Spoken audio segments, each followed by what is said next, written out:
Hello everyone, this is Swati. Welcome to Shriji classes. आज का topic है Gattermann reaction and Gattermann Koch reaction. तो Gattermann reaction, Gattermann Koch reaction में difference क्या है, आज हम ये समझ लेंगे। और सेकंड थिंग, गटरमैन रिएक्शन कैसे होती है और गटरमैन कोच रिएक्शन कैसे होती है, पूरी रिएक्शन समझेंगे, क्यों होती है और क्या इसके यूजेस हैं, किसने इंट्रोड्यूस करा है। इस टॉपिक के अंदर हम सारी चीज़ें देखेंगे, ठीक है। और बोर्ड के एग्ज़ाम की डेट्स भी आ गई हैं, तो आप बहुत अच्छे से तैयारी करिए। स्टार्ट करते हैं हम अपना रिएक्शन, गटरमैन रिएक्शन। तो फर्स्ट हम गटरमैन रिएक्शन करेंगे। तो Gattermann reaction also known as Gattermann formylation. तो फॉर्माइलेशन मतलब ऐसा कोई ग्रुप, या फिर फॉर्माइलेशन मतलब होता है CHO बनेगा। इसमें CHO या अल्डिहाइडिक या कार्बोनिल टाइप का कोई कंपाउंड बनेगा, ठीक है। तो गटरमैन सैलिसिल एल्डिहाइड सिंथेसिस भी कहते हैं। तो इस रिएक्शन को गटरमैन सैलिसिल एल्डिहाइड सिंथेसिस भी बोलते हैं, ठीक है। फिर है, किसने इंट्रोड्यूस कराया था, who introduces this reaction is introduced by L Gattermann, ठीक है। रिएक्शन का टाइप क्या है, what is the type of reaction, तो ये भी बेस्ड होगी सब्स्टिट्यूशन रिएक्शन पे। इससे पहले जो हमने 2-3 रिएक्शन जो भी करी हैं सीरीज में, तो उसमें भी बताया कि वो भी सारी रिएक्शन सब्स्टिट्यूशन रिएक्शन पे बेस्ड है। सब्स्टिट्यूशन रिएक्शन क्या होती है, किसी एक पर्टिकुलर एटम को या ग्रुप को किसी भी मॉलिक्यूल से सब्स्टिट्यूट करके, या फिर कह सकते हैं कि एक मॉलिक्यूल है, उस मॉलिक्यूल में किसी भी एक पर्टिकुलर ग्रुप जो लगा है या कोई एलिमेंट लगा है, उसको हटा के उसी पर्टिकुलर पोजीशन पे कोई नया ग्रुप ऐड ऑन हो जाए, तो वो सब्स्टिट्यूशन रिएक्शन होता है, ठीक है। अभी क्या है, सिमिलर एज फ्रीडल-क्राफ्ट रिएक्शन और गटरमैन रिएक्शन फ्रीडल-क्राफ्ट रिएक्शन की तरह ही होती है। तो ये है हमारा छोटा सा इंट्रोडक्शन गटरमैन रिएक्शन का। अब हम रिएक्शन समझेंगे। 1 मिनट आप इसको देख लीजिए, जो इंपॉर्टेंट लगे लिख लीजिए। नेक्स्ट हम स्टार्ट करेंगे रिएक्शन आफ्टर 10 सेकेंड।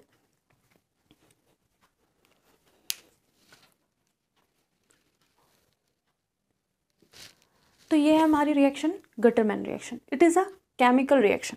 तो गटरमैन रिएक्शन क्या है, केमिकल रिएक्शन है जिसमें एरोमेटिक कंपाउंड आर फॉर्माइलेटेड।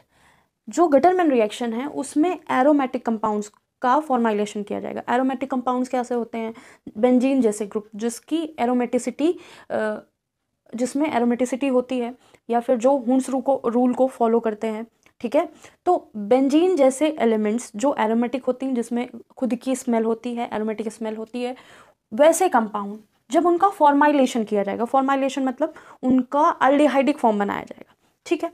तो are formylated by mixture of, जहाँ पे हाइड्रोजन साइनाइड और HCl हाइड्रोक्लोरिक एसिड दोनों का मिक्सचर किया जाएगा। किसके प्रेजेंस में, Lewis acid as a catalyst. तो यहाँ पे एक लुइस एसिड लिया जाएगा। जो लुइस एसिड क्या होते हैं, ऐसे एसिड्स जो इलेक्ट्रॉन पेयर को एक्सेप्ट कर लेते हैं इजिली। तो यहाँ पे लुइस एसिड जैसे AlCl3 होता है, वो एज अ कैटलिस्ट लिया गया है यहाँ पे। फिर से एक बार पढ़ लेते हैं, 1 मिनट लगेगा। It is a chemical reaction in which aromatic compound are formylated by mixture of HCN and HCl in presence of Lewis acid catalyst like AlCl3।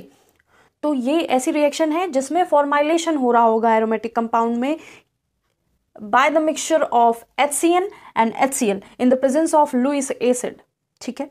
First step हमारा HCN मिक्स होगा HCl के साथ, और catalyst कौन सा है, AlCl3। तो जब HCN HCl के साथ रिएक्ट कराएगा, तो हमको सबको पता है कि कैटलिस्ट जो है रिएक्शन में पार्टिसिपेट करते हैं, लेकिन प्रोडक्ट नहीं बनाते हैं, ठीक है। तो जो कैटलिस्ट हैं वो इंक्रीज करते हैं रेट ऑफ रिएक्शन को, ठीक है। तो अब ये इंट्रोड्यूस हो गया है, मतलब AlCl3 एंड HCl दोनों इंट्रोड्यूस हो गए हैं HCl के साथ, और हमारा सिस कंपाउंड बना दिया है साइनाइड के साथ, ठीक है। जहाँ पे H एक साइड है, AlCl3 डबल बॉन्ड बना लिया है, ठीक है। ये डबल बॉन्ड ब्रेक हो गया है, और एक H ने यहाँ अटैक किया है, और AlCl3 ने कहाँ अटैक कर दिया है, यहाँ अटैक कर दिया। क्योंकि AlCl3 क्या है, लुइस एसिड भी है, तो ही नीड, मतलब इट नीड इलेक्ट्रॉन। तो ये इलेक्ट्रॉन का, इसका जो इलेक्ट्रॉन की नीड है वो कौन पूरा कर सकता है, नाइट्रोजन, क्योंकि नाइट्रोजन के पास एक इलेक्ट्रॉन पेयर होगा, ठीक है। तो जब यहाँ पे बॉन्डिंग हो गई, उसके बाद हम इंट्रोड्यूस कराएंगे बेंजीन, जो हमारा एरोमेटिक कंपाउंड है। इस ब्रोमाइड जैसा कुछ बन जाएगा, ठीक है। तो जब अमाइड जैसा कुछ बन जाएगा, अब अगेन हम इसमें क्या कराएंगे, सॉल्वेंट मिक्स करेंगे या हाइड्रोलिसिस करा देंगे, ठीक है। तो वाटर मिक्स करेंगे, इसमें वाटर मिक्स करेंगे तो हमें अब थर्ड स्टेप में अमोनियम क्लोराइड इससे सब्सटीट्यूट होकर निकल जाएगा। अमोनियम क्लोराइड सब्सटीट्यूट होगा तो जो भी बचा है वहाँ क्या हो जाएगा, वहाँ OH बच जाएगा, COH, और बेंजल्डिहाइड बन जाएगा। यही हमारा मेन प्रोडक्ट है।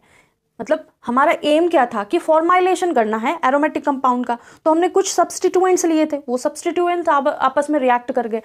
सब्सटीट्यूएंट रिएक्ट करने के बाद उन्होंने जो भी सब्सटीट्यूएंट रिएक्ट किए थे बेंजीन के साथ रिएक्ट किया। बेंजीन के साथ रिएक्ट करने के बाद जो हमारा एरोमेटिक कंपाउंड है, कैटलिस्ट अपने फॉर्म में था वैसे ही हो गया, ठीक है। और जो भी सब्सटीट्यूटेड अमाइड ग्रुप हमें मिला उसको दोबारा हम सॉल्वेंट के साथ रिएक्ट करा देंगे और हमारा बेंजल्डिहाइड बन जाएगा। 2 मिनट देख लीजिए इस रिएक्शन को। फिर नेक्स्ट रिएक्शन कराते हैं गटरमैन कोच रिएक्शन।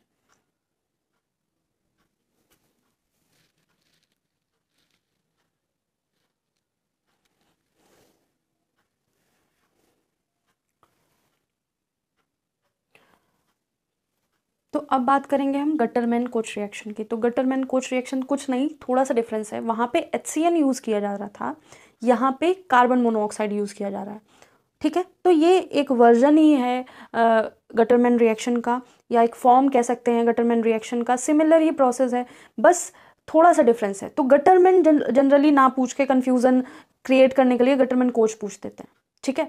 तो जनरली गटरमैन रिएक्शन जिनको आती है वो गटरमैन रिएक्शन लिख के चले जाते हैं। स्टार्ट करते हैं गटरमैन कोच रिएक्शन, ठीक है। तो गटरमैन कोच रिएक्शन क्या है, ये L Gattermann and JA coach ने इंट्रोड्यूस कराई थी। तो ये रिएक्शन है वो एल गटरमैन और JA कोच ने इंट्रोड्यूस कराई थी। तो it is a version of form of Gattermann reaction. तो ये गटरमैन रिएक्शन का ही पार्ट है, ठीक है। गटरमैन रिएक्शन का ही एक वर्जन है, ठीक है।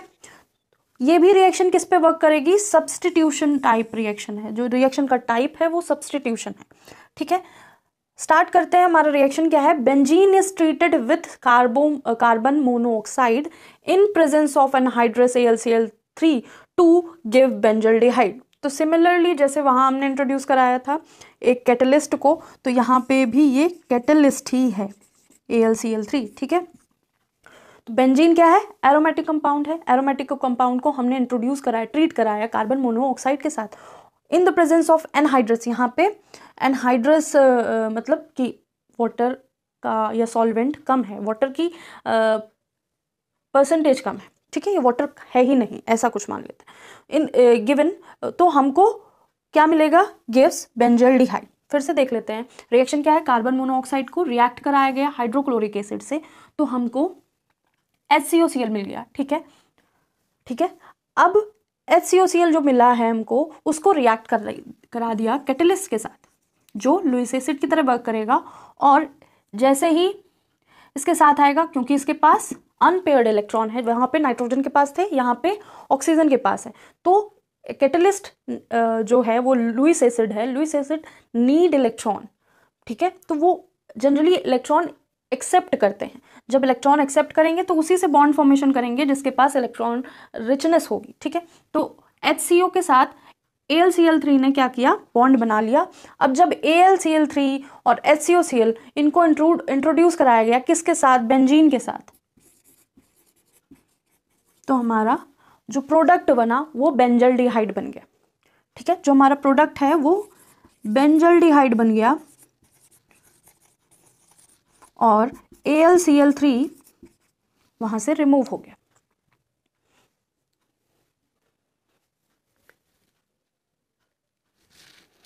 तो ये है हमारी रिएक्शन, जिसमें क्या है, हमने कार्बन मोनोऑक्साइड लिए, उसको HCl से इंट्रोड्यूस कराया या ट्रीट कराया, तो मिथेनॉल क्लोराइड मिला, मिथेनॉल क्लोराइड मिला।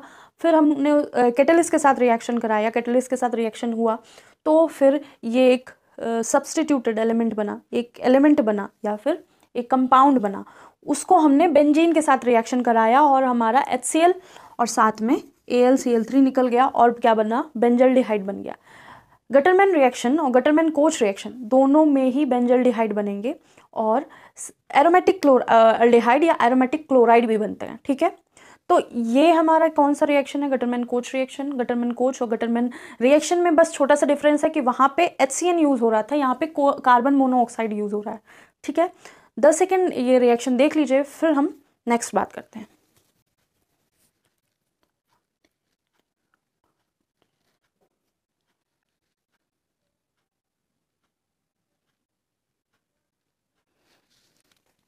ये जो रिएक्शन है ये फिनॉल और फिनॉल ईथर के लिए बहुत यूज़फुल नहीं होती है, या फिर फिनॉल या फिनॉल ईथर यहाँ यूज़ नहीं किए जाते। जनरली ये रिएक्शन पूछी ही जाती हैं, ठीक है। बहुत इंपॉर्टेंट है और बहुत ज़रूरी है, क्विक रिवीजन है इसका, और आप देख लीजिए। आज के लिए इतना ही, थैंक यू।